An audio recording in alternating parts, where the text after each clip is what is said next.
سورۃ البقرہ آیت نمبر 173 کی تلاوت، ترجمہ اور تفسیر۔ اعوذ باللہ من الشیطان الرجیم، بسم اللہ الرحمن الرحیم۔ انما حرم علیکم المیتۃ والدم ولحم الخنزیر وما أهل به لغير الله فمن اضطر غير باغ ولا عاد فلا إثم عليه إن الله غفور رحيم۔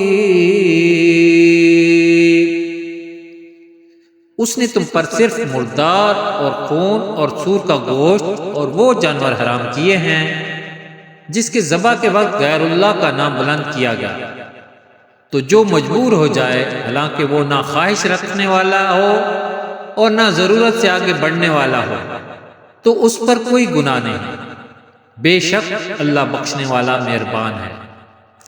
سورۃ البقرہ آیت نمبر 173 کی تفسیر۔ انما حرم علیکم، تم پر یہی حرام کیے۔ کفار نے چونکہ اپنی طرف سے بہت سے جانوروں کو حرام قرار دے رکھا تھا، جن کا بیان سورہ مائدہ آیت نمبر 103 میں آئے گا۔ کفار کی اس حرکت پر فرمایا گیا کہ جن جانوروں کو تم نے حرام سمجھ رکھا ہے، جیسے بعیرہ وغیرہ، وہ حرام نہیں، حرام صرف وہ ہیں جو ہم نے حرام فرما دیے۔ یہی مضمون مزید تفصیل کے ساتھ سورہ مائدہ آیت نمبر 3 میں بھی موجود ہے۔ اللہ تعالیٰ کی حرام کردہ 4 چیزوں کی تفصیل۔ یہاں آیت میں 4 چیزوں کا بیان ہے۔ نمبر 1 مردار، نمبر 2 خون، نمبر 3 خنزیر کا گوشت، نمبر 4 غیر اللہ کے نام پر ذبح کیا جانے والا جانور۔ ان کی تفصیل یہ ہے۔ نمبر 1 مردار، حلال جانور بغیر ذبح کیے مر جائے یا اس کو شرعی طریقے کے خلاف مارا گیا ہو، مثلا مسلمان اور کتابی کے علاوہ کسی نے ذبح کیا ہو، یا جان بوجھ کر تکبیر پڑے بغیر ذبح کیا گیا ہو، یا گلا گھونٹ کر یا لاٹھی، پتھر، ڈھیلے، غلیل کی گولی سے مار کر ہلاک کیا گیا ہو، یا وہ بلندی سے گر کر مر گیا ہو، یا کسی جانور نے اسے سینگ مار کر مار دیا ہو، یا کسی درندے نے ہلاک کیا ہو، اسے مردار کہتے ہیں اور اس کا کھانا حرام ہے۔ البتہ مردار کا دباغت کیا ہوا چمڑا کام میں لانا اور اس کے بال، سینگ، ہڈی، پٹھے سے فائدہ اٹھانا جائز ہے۔ زندہ جانوروں کا وہ عضو جو کاٹ لیا گیا ہو وہ بھی مردار ہی ہے۔ نمبر 2 خون، خون ہر جانور کا حرام ہے جبکہ بہنے والا خون ہو۔ سورہ انعام آیت نمبر 145 میں فرمایا او دمم مسفوعہ، یا بہنے والا خون۔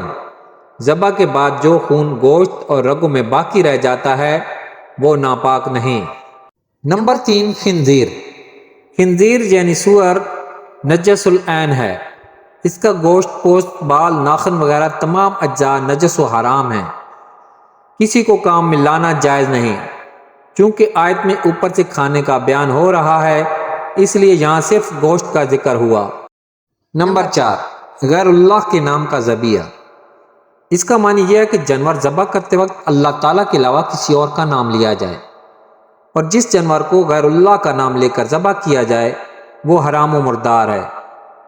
البتہ اگر ذبح فقط اللہ تعالیٰ کے نام پر کیا اور اس سے پہلے یا بعد میں غیر کا نام لیا، مثلا یہ کہا کہ عقیقہ کا بکرا، ولیمے کا دمبا، یا جس کی طرف سے وہ ذبیحہ ہے اسی کا نام لیا، مثلا یہ کہا کہ اپنے ماں باپ کی طرف سے ذبح کر رہا ہوں، جن اولیاء کے لیے ایصال ثواب مقصود ہے ان کا نام لیا تو یہ جائز ہے، اس میں کچھ حرج نہیں۔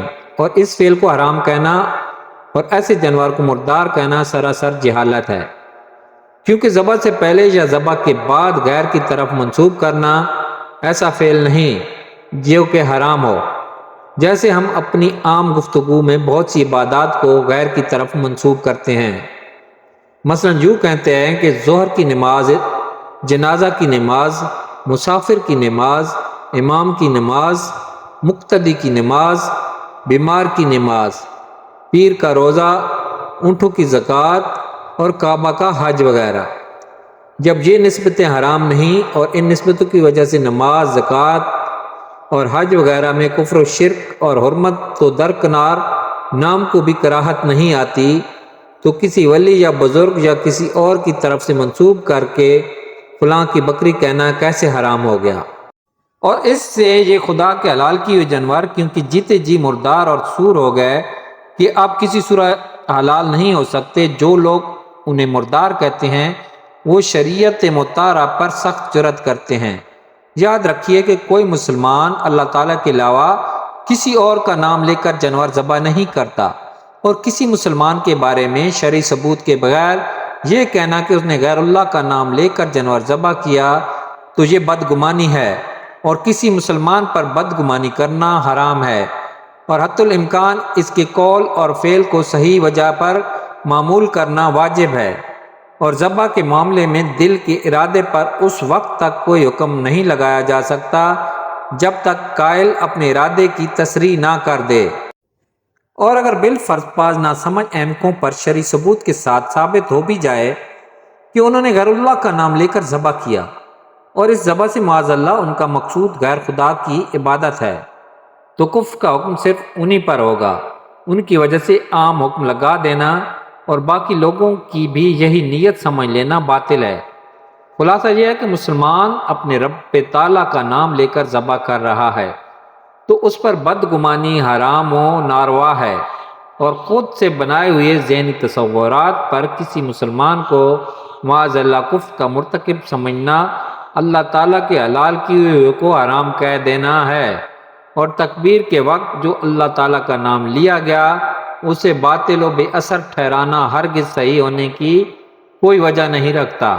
اللہ تعالیٰ ارشاد فرماتا ہے وَمَا لَكُمْ أَلَّا تَأْكُلُوا مِمَّا ذُكِرَ اسْمُ اللَّهِ عَلَيْهِ، ترجمہ کنز العرفان، اور تمہیں کیا ہے کہ تم اس میں سے نہ کھاؤ جس پر اللہ کا نام لیا گیا ہے۔ امام فخر الدین رازی رحمۃ اللہ تعالیٰ علیہ فرماتے ہیں ہمیں شریعت مطہرہ نے ظاہر پر عمل کرنے کا حکم فرمایا ہے، باطن کی تکلیف نہ دی، تو جب اس نے اللہ تعالیٰ کا نام پاک لے کر ذبح کیا تو جانور کا حلال ہونا واجب ہے کہ دل کا ارادہ جان لینے کی طرف ہمیں کوئی راہ نہیں۔ اس مسئلے کے بارے میں مزید تفصیل اور دلائل جاننے کے لیے فتاوی رضویہ کی 20ویں جلد میں موجود اعلیٰ حضرت رحمۃ اللہ تعالیٰ علیہ کا رسالہ سبل الاصفیاء فی حکم ذبائح الاولیاء مطالعہ فرمائیں۔ فمن اضطر، تو جو مجبور ہو جائے، مضطر یعنی مجبور، جسے حرام چیزیں کھانا حلال ہے، وہ ہے جو حرام چیز کے کھانے پر مجبور ہو اور اس کو نہ کھانے سے جان چلی جانے کا خوف ہو، اور کوئی حلال چیز موجود نہ ہو، خواہ بھوک یا غربت کی وجہ سے یہ حالت ہو، یا کوئی شخص حرام کے کھانے پر مجبور کرتا ہو اور نہ کھانے کی صورت میں جان کا اندیشہ ہو۔ ایسی حالت میں جان بچانے کے لیے حرام چیز کا قدر ضرورت یعنی اتنا کھا لینا جائز ہے کہ ہلاکت کا خوف نہ رہے، بلکہ اتنا کھانا فرض ہے۔ غفور الرحیم، بخشنے والا مہربان۔ حالت مجبوری میں حرام کھانے کی اجازت دینا اور اسے معاف رکھنا اللہ تعالیٰ کی کرم نوازی کی دلیل ہے، اس لیے آیت کے آخر میں مغفرت و رحمت والی صفات کا تذکرہ فرمایا۔